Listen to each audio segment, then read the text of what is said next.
here is the right side shell of the Blizzard. Now it's going to be the same for the Bolt. The only difference is obviously you're not going to have an integrated trigger frame here. So it'll just be this body shell. Essentially the same type and the same installation is going to be, it's going to be the same. So you don't need to worry about, oh, well, is it different, blah, blah, blah. It's the exact same parts, everything.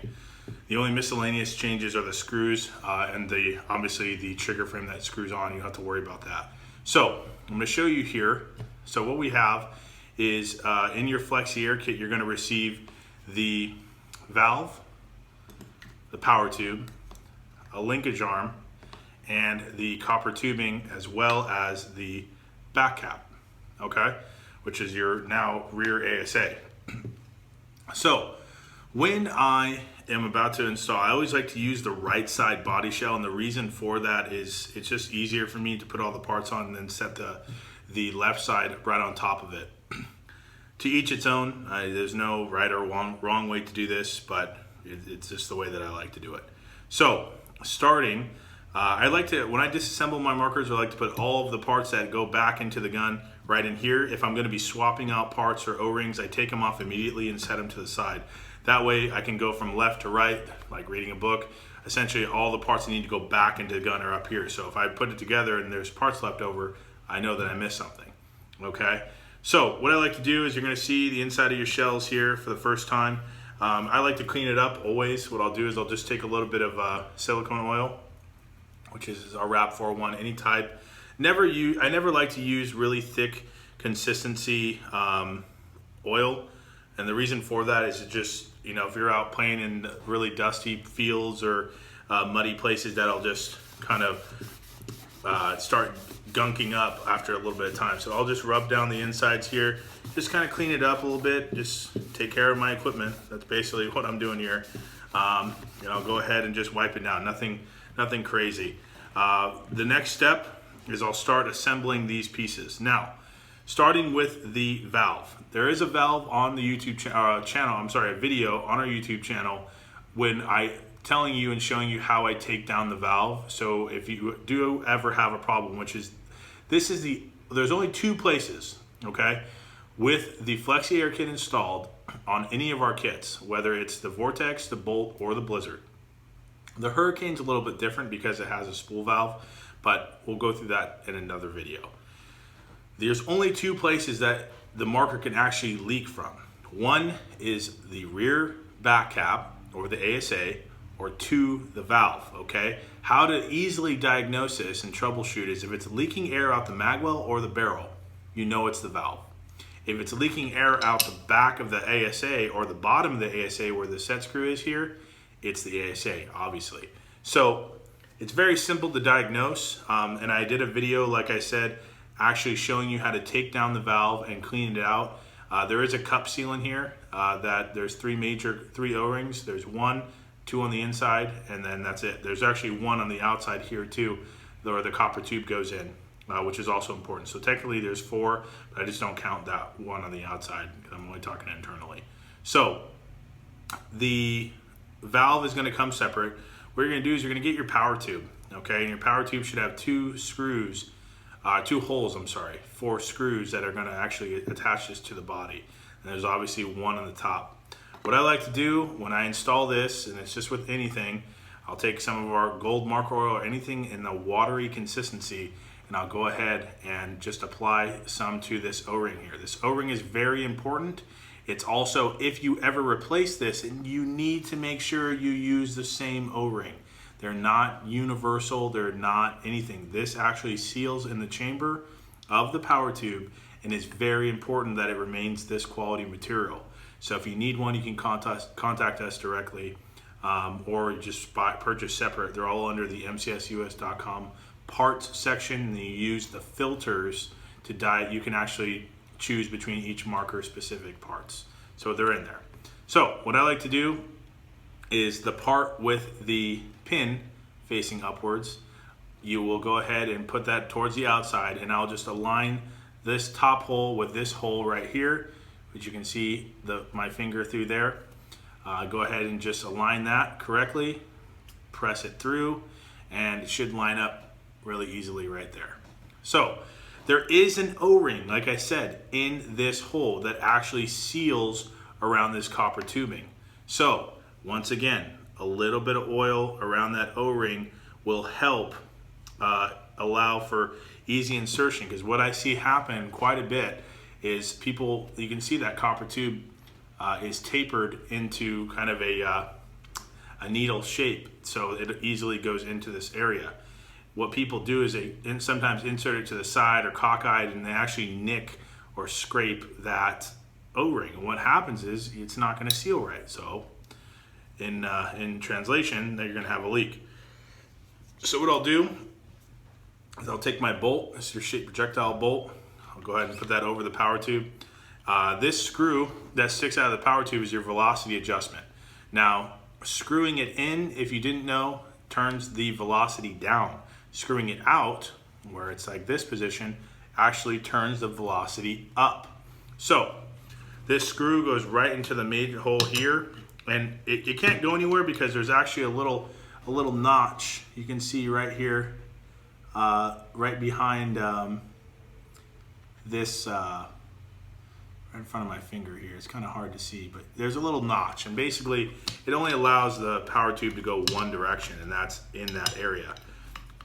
So we're going to keep that right there. We'll go ahead and I will insert, you can do this before or after. Go ahead and put the copper tube down.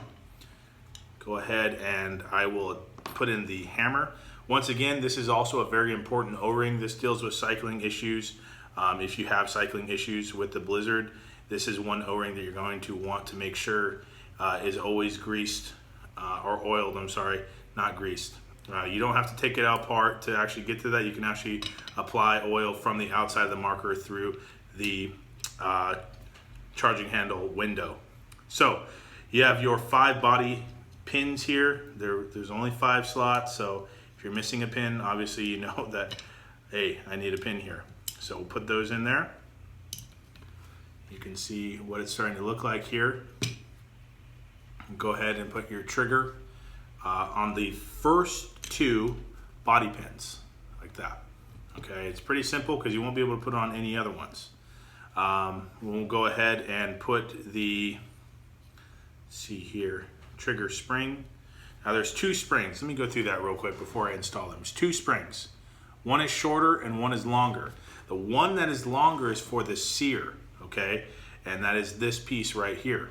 The sear is actually what catches the hammer and actually locks it into place to allow for the next shot to be ready to fire, okay? So it's very important that you do not get those springs mixed up, because if you do, what will happen is you won't be able to cycle the marker at all, and it most likely won't even shoot. So put the trigger spring right underneath it. It's a simple, easy notch. It's not a big deal. Then the sear. The sear actually goes, this part facing back, it goes on the last body pin, which is this part right here. So there's the 5th body pin all the way to the right, directly under the hammer, which is this piece right here, is where the sear goes.